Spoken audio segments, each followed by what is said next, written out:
kill you quickly.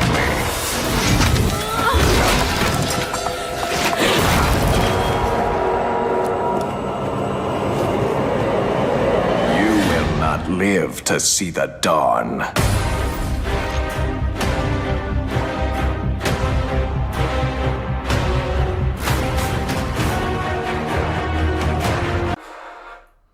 Albert Wesker. Since I started making these videos, I've had countless people begging me to talk about him. When I revealed I had little knowledge of Resident Evil, it only shocked people more that I could have so little appreciation for the demigod that is Albert Wesker. Now, let me start by telling you something funny. Quite often when I want to get early information, just a general idea of things, I start searching the web about the topic. So when I typed in Albert Wesker on Google search, one of the first options that popped up was Albert Wesker X-Reader fanfiction. I won't deny I had a good laugh at that. You do know this guy's a sociopath, right? A killer who was intent on achieving the next phase of human evolution by starting the extinction of the human race through a virus outbreak, right? I mean, what is it about hot guys that make ladies forget how fundamentally evil they are? It's not like you see this from guys with... Well, Ethan Winters, you escaped my little brother's idiot games, did you? Let's see how special you are. A late-night rendezvous? To what do I owe the honor? Oh, please, call me Poison Ivy. Oh, the poor district attorney. I hear he's not expected to live. Huh? Starting today, you'll be mine and mine alone. Let's go somewhere we can be alone. Too many eyes around here. Stop Be a good boy, okay? What did she do to me? We'll talk further in my room. Just the two of us. You're nothing but a liar. I'm afraid you're wrong about that. Why don't you join me? You remember that, don't you, while we were dancing? I really meant what I said at the party. I'm not lying when I say that I want you. Shut up. You shut up. It's different. Moving on. Alright, anyway, joking aside. Before he was Albert Wesker, as we all know him and hopefully fear him, he was Albert Wesker, the virologist and secret test subject of Umbrella Corporation's Project W, a eugenics project intended to create a master race of superhumans. He worked for and with Umbrella for some time, not fully understanding the full ramifications of what he was. He was a perfectionist and a cold sociopath. Wesker was not above crushing others to achieve his goals. Now, what were his goals? In a twisted way, Wesker wants to save the human race by destroying it. See, Wesker believes that humanity in its current state was weak and pitiful, but totally lost in its own sense of complacency. For humanity to evolve, it needed to recognize a need to evolve, and to see it, humanity would have to be eradicated. Only the strong could be fit to survive. As the prototype for the next phase of evolution, Wesker would destroy the human race and kickstart this new evolutionary leap. But Umbrella began to become a hindrance for him, so he betrayed them, going undercover and working with the army, and then later with STARS as a captain of Alpha Team. Wesker eventually betrayed STARS as well and began pursuing his own vendetta to purge the world of the weak and kickstart human evolution. To do this, he used the new brand of Ouroboros virus, a special virus that would kill all humans that lack the necessary physical and genetic traits to survive. However, Wesker was thwarted during the final step of his plan and, backed into a corner, was forced to inject himself with the Ouroboros virus, causing him to evolve in ways he never thought possible. But just as he was succumbing to his own evolution, Wesker found himself being surrounded and swallowed by a thick, black fog. When the fog cleared, he was still alive, and in a world filled with lesser creatures that needed to be purged to make way for the next phase of human evolution. Now, lore-wise, I actually think DBD did a fairer job here. Probably the first Resident Evil character they handled well in terms of lore. They didn't go too much into detail, but they hit all the key points decently. And as far as design and motivation, I find it refreshing. Nemesis had no motivations outside of orders given to him, making him kind of dull as a character, just kind of a mindless drone. Jill, Leon, and Rebecca are merely trying to survive and escape, while Ada's goal, well, we don't know what that is. I mean, she clearly has one, but we don't know what it is. Meanwhile, Wesker, to his credit, has a motivation. Something he wants to accomplish. And in a way, I think he hates being in the entity's realm. It's just an obstacle on his road to achieving his own ends. I think he's playing along for now until he finds a way out. Then he'll begin his plans again to cull the human race. But the thing I really like about Wesker is this. This is actually what I really get out of him. The question of what makes us human. See, Wesker's right. Evolution is critical to survival. We have to grow and adapt to our society because survival is what we crave. But Wesker's means of achieving evolution is contrary to its mantra. He seeks evolution by destroying the basis. He believes the old must die so the new can grow. This isn't an empathetic view, nor is it a very humane view, which begs the question if Wesker is even human at all, or if he's something else. Think about it like this. A virus has one function: to take over cells and produce more of itself, slowly destroying the host organism one cell at a time. Kind of like a zombie outbreak. A zombie's only goal is to spread its virus by biting someone else and spreading that virus to another host. Is that not exactly what Wesker wants in this case? The destruction of all lesser humans to create what he sees as a superior race? In a horrifying sense, Wesker's one of the most terrifying people in existence based purely on his view of humanity. He's not a man. He's a virus. Unfeeling, unwavering, unstopping. Who just wants to witness the world burn while he creates more of himself. That's terrifying. But okay, now on to what you really want to talk about, the gameplay. So, starting off with his power, Wesker's power is Virulent Bound. Wesker's power is actually really cool, but I won't lie, it's a struggle for me.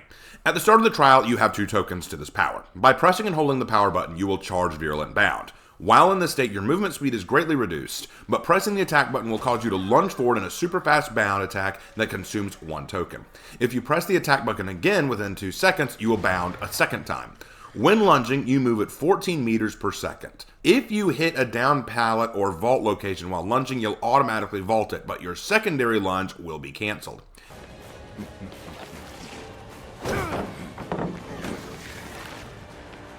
If you hit a survivor with this bound, Wesker will grab them and continue traveling the remaining length of the lunge.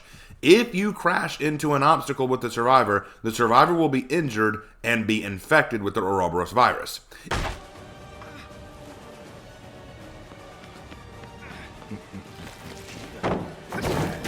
Playtime is over. If you don't crash into an obstacle, the Mastermind will throw the survivor instead. If the survivor hits anything during the throw, they will still take damage. Regardless of whether they take damage or not, the survivor will be infected by Ouroboros if they are hit by the lunge.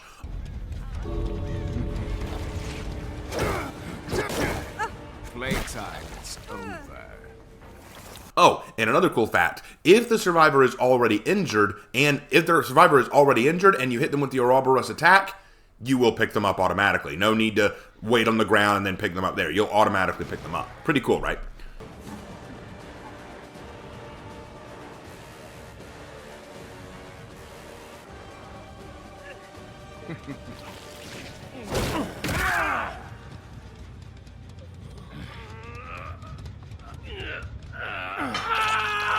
Now, when a survivor is infected with the Ouroboros, the infection will gradually increase and fill an infection meter.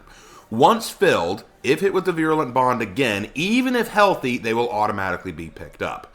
The only way to remove Virulent Bound's Ouroboros effect is if the survivor finds a chest in the environment and uses a vaccine spray on themselves or on a partner to remove the Ouroboros virus.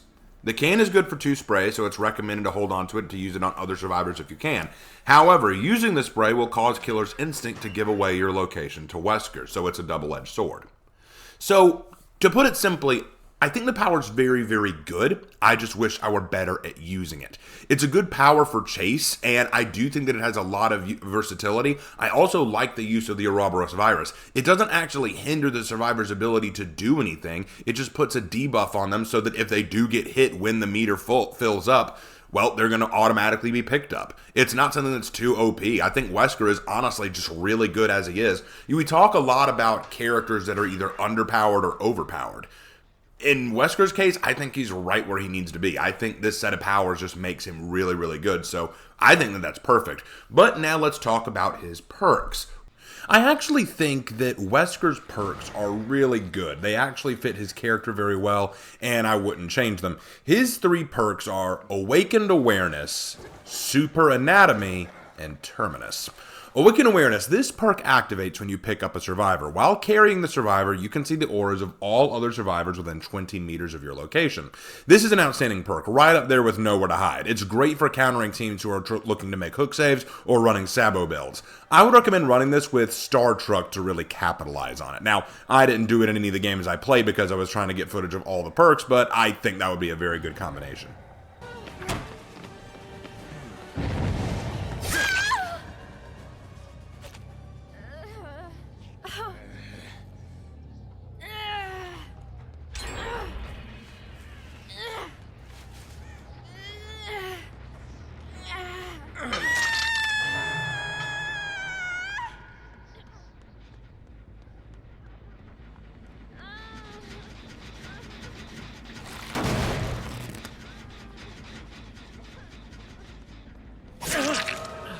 Then there's Superior Anatomy. Now, this is a perk that sounds good on paper, but it has its drawbacks. When a survivor performs a rushed vault action within 8 meters of you, this perk activates. The next time you perform a vault, you will vault at 40% your normal speed. After that, this perk deactivates and goes on cooldown for 30 seconds. Now, on the one hand, this sounds like a good chasing perk, allowing you to vault quickly and capture the survivors much faster, and yes, it does, I grant that, but the problem is that many survivors will try to perform loops and combine this with Windows of Opportunity or Live. This makes Superior Anatomy almost inconsequential. I would recommend running it with perks like Bamboozle or Remember Me or Fired Up. Stuff that'll help you move a little bit faster anyway, and with Bamboozle you can block the window you just walked through so they can't loop back around to it. So I think those would help you get some mileage with this perk.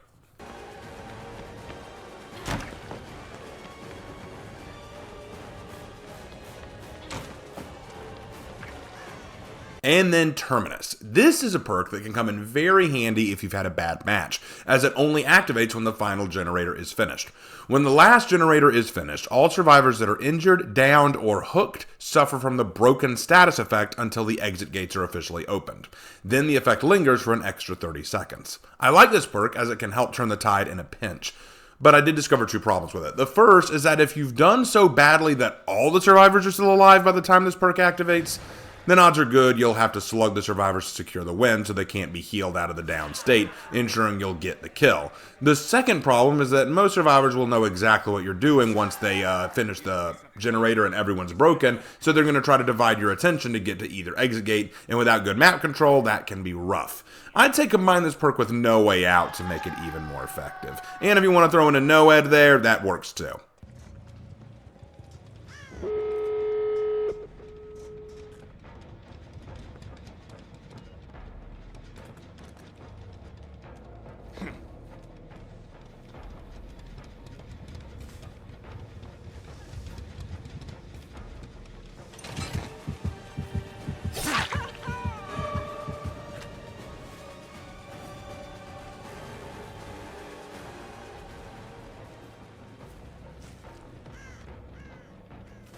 So, in conclusion, I really like Wesker. He's a very fun and enjoyable character in Dead by Daylight. He's got a decent lore explanation, his power is balanced, and his perks are, for the most part, pretty easy to use and work for his character. I'm personally not very good with him, but I enjoyed getting to try him out and play with the Mastermind. But now that concludes our romp through Resident Evil and Dead by Daylight. Now, the next chapter of Dead by Daylight is Forged in Fog, and unfortunately, we already talked about the killer from that chapter, the Knight. But we have yet to talk about the survivor that came out with the Knight. So tune in next time as we talk about Vittorio Toscano, one of the most irritating individuals I've ever read about. Let's hope his perks make up for it. But until then, I will see you next time in the fog. Take care.